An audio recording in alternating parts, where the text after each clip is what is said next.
할렐루야. 네, 안녕하세요. 2022년 올해 마지막 달인 12월 오늘이 1일입니다. 올해도 벌써 마지막 달을 향해서 가고 있고 각자 어떠셨나요?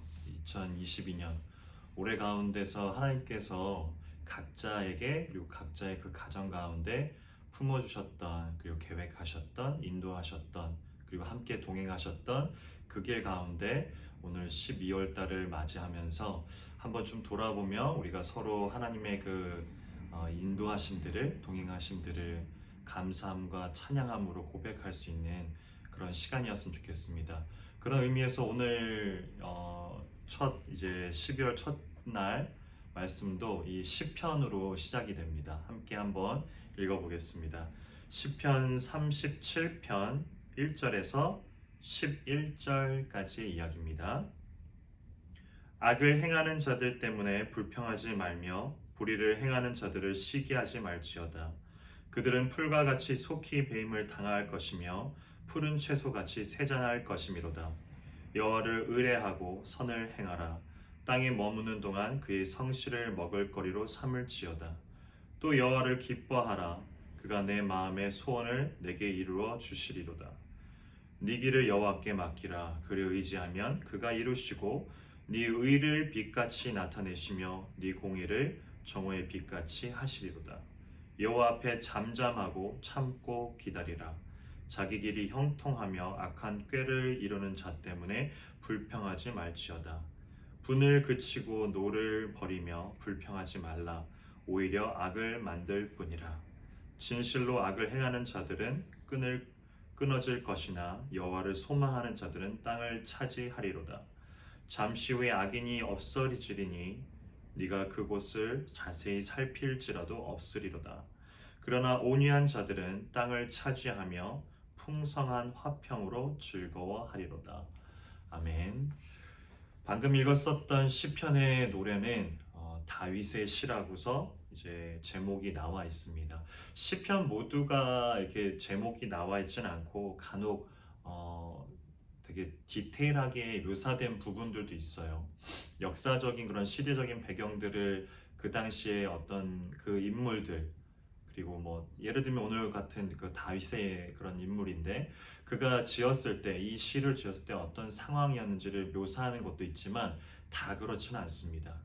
하지만 오늘 그 37편을 보면 다윗의 시라고 제가 가진 성경책에는 다윗의 시라고서 나와 있는데 그의 어느 시점인지는 정확하게 알 수가 없습니다. 예를 들면 사울 왕, 이스라엘 초대 왕이었던 사울 왕으로부터 사울 왕이 질투심에 눈이 멀어가지고 다윗이 아직 왕이 되기 전에 모든 사람들이 다윗을 따르는 것을 보고서 죽이려고 할 때 도망자의 입장으로 이 글을 썼는지 아니면 그 이후인지 혹은 왕이 된 이후에 그런 글들이 써져 있는지는 자세히 알 수는 없지만 그의 인생 가운데 담겨져 있는 담백하면서도 진솔하고 깊이가 있는 그런 하나님께 고백하며 찬양하고 감사하는 시가 오늘 나와 있는 겁니다.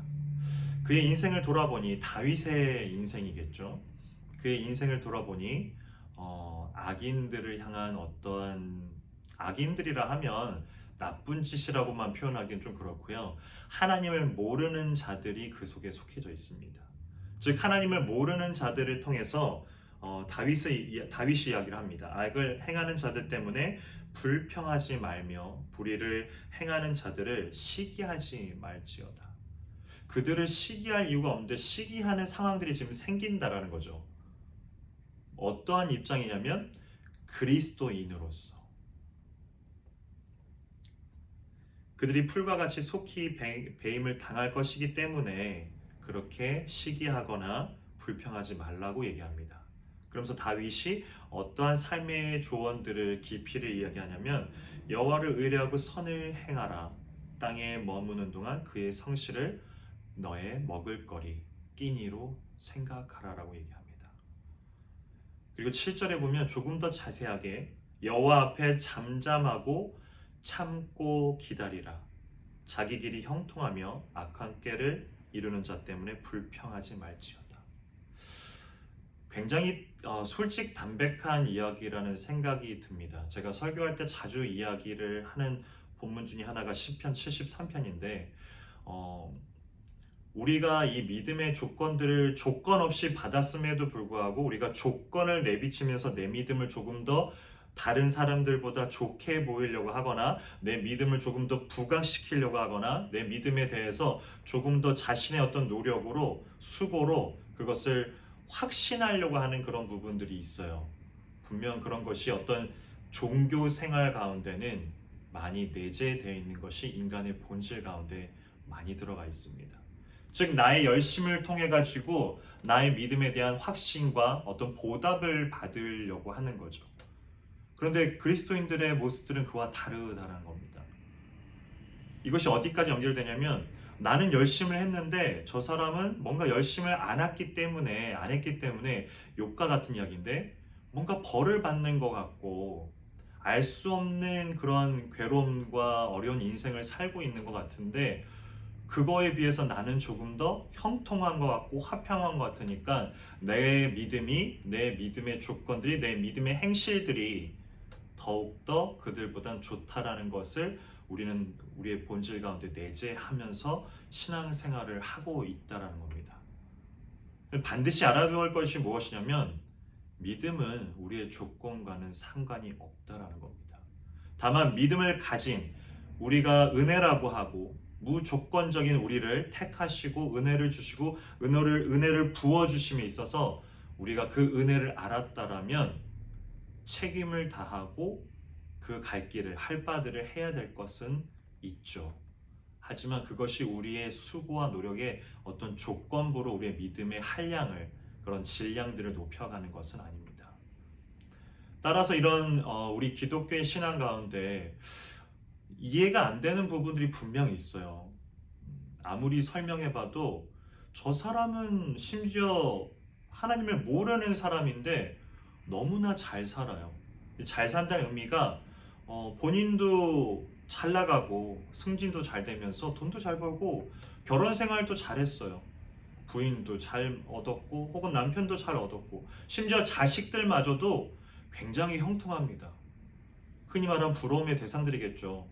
아버지도 잘 되고 그 다음 세대인 자녀들도 잘 좋은 명문대 가서 잘 공부하고 성공한 것처럼 보입니다. 근데 단 한 가지가 차이가 있다면 그들은 하나님을 모르는 자라는 거죠. 근데 그들이 어느 면에서는 어느 때가 와서는 자신의 삶을 돌아봐도 하나님이 없어도 살아갈 만하기 때문에 심지어는 그들의 말년 못해 죽음에 이르는 순간까지도 너무나 편안하게 믿음에 이르는 자들만 편안하게 눈을 감지 않습니다. 혹은 믿음에 이른 자들만 믿음이 있다고 하는 자들만 편안하게 이 땅을 끝을 내지는 않습니다. 제가 그것을 참 많이 봤어요. 그들의 죽음 가운데서도 참 많이 괴로워하는 모습들을 봅니다. 이해가 되지 않는 그런 모습들이 우리들의 믿음이 실족될 정도의 그 모습들을 보는 순간들이 있습니다. 그래서 시편 73편의 기자가 뭐라 얘기하냐면 그런 자들이 믿음을 모르는 자들이 하나님을 모르는 자들이 심지어 그들의 죽음의 말년에 죽는 그 순간에 우리를 향해서 그리스도인들을 향해서 하나님을 조롱하면서 죽기까지도 합니다. 그것이 시편 73편의 이야기예요. 12절에 보면 73편 12절에 보면 볼지어다 이들은 악인들이라도 항상 평안하고 재물은 더욱 불어나도다. 내가 내 마음을 깨끗하게 하며 내 손을 씻어 무죄하다 한 것이 실로 헛되도다. 시편 기자가 너무 솔직 담백하게 얘기합니다. 나는 종일 재난을 당하며 아침마다 징벌을 받았도다. 내가 만일 스스로 이르기를 내가 그들처럼 말하리라 하였더라면 나는 주의 아들들의 세대에 대하여 악행을 행하였으리로다. 내가 어쩌면 이를 알까 하여 생각한즉 그것이 내게 심한 고통이 되었다고 얘기합니다. 하지만 그가 이러한 시편 기자의 솔직 담백한 이야기들이 우리 믿음의 생활 가운데 정확하게 이것이 드러나 있다라고 저는 생각합니다. 이걸 덮어두지 않았으면 좋겠어요. 우리가 이해가 되지 않는 그런 모습들이, 이해가 되지 않는 하나님의 그런 섭리들이 분명 있다라는 겁니다. 하지만 우리의 시선이 거기에 머물러 있는 것이 아니라 이 시편 기자가 마저 얘기합니다. 하나님의 성소에 들어갈 때야, 즉 사후 세계, 우리가 죽음에 이른 이후에 하나님의 성소에 들어갈 때야 그들의 종말을 내가 깨달았다고 얘기합니다. 이 시편의 기자는 방금 전에 뭐라고 얘기했냐면 나는 거의 넘어질 뻔했다고 합니다. 그들의 너무 형통함들을 보고 주께서 참으로 그들을 미끄러운 곳에 두시며 파멸에 던지십니다. 즉 하나님 모르는 곳에 둔다라는 거죠. 그들이 어찌하여 그리 갑자기 황폐되었는가 놀랄 정도로 그들은 전멸하였나이다. 그들의 일생 가운데는 그 전멸이란 단어가 없었을 겁니다. 하지만 하나님을 알고 있는 자와 모르는 자의 이 세상 끝난 이후의 모습들이 다르다라는 것을 시편 기자가 이야기하고 있다는 거죠. 오늘 다윗도 그와 같이 이야기합니다.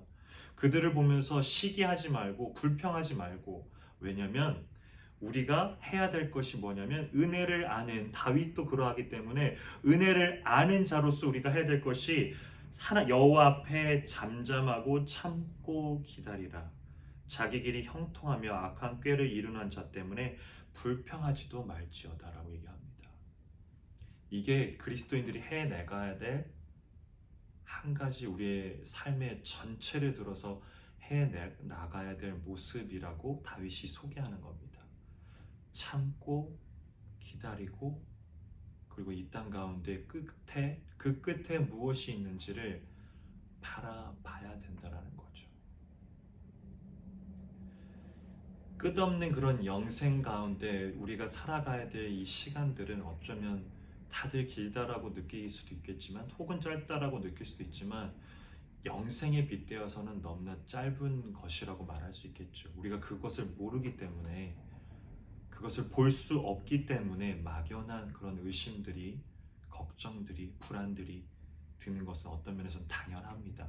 하지만 이 가운데 하나님을 분명하게 더 자세히 깨닫고 알게 된다라면은 지금의 이 순간들을 우리가 참고 기다리게 될 거라고 다윗이 오늘 우리에게 권면해주고 있습니다. 12월의 첫날이고 그리고 올해 마지막 달입니다. 과연 우리가 돌아봤을 때 누군가는 감사의 제목도 있겠지만 누군가에게는 너무나 더할 나위 없이 힘들었었던 한 해일 수도 있어요. 하지만 그 가운데서 하나님의 은혜를 구하고 그것이 무엇인지를, 이 문제들이, 이 이슈들이 무엇인지를 한 번쯤 돌아볼 수 있는, 그러면서 하나님 앞에서 참고 인내하고 기다리는 것이 무엇인지를 알 수 있는 저와 여러분, 그리고 올 한 해, 그리고 12월, 그리고 오늘 하루가 되었으면 좋겠습니다. 같이 기도합니다.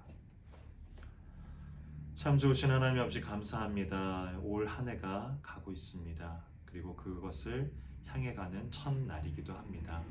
첫달, 첫날, 시편을 통해서, 다윗을 통해서 우리가 하나님 앞에 하나님을 모르는 자들을 향한 우리의 시기와 질투, 불평은 없는지를 우리가 한번 살펴봅니다.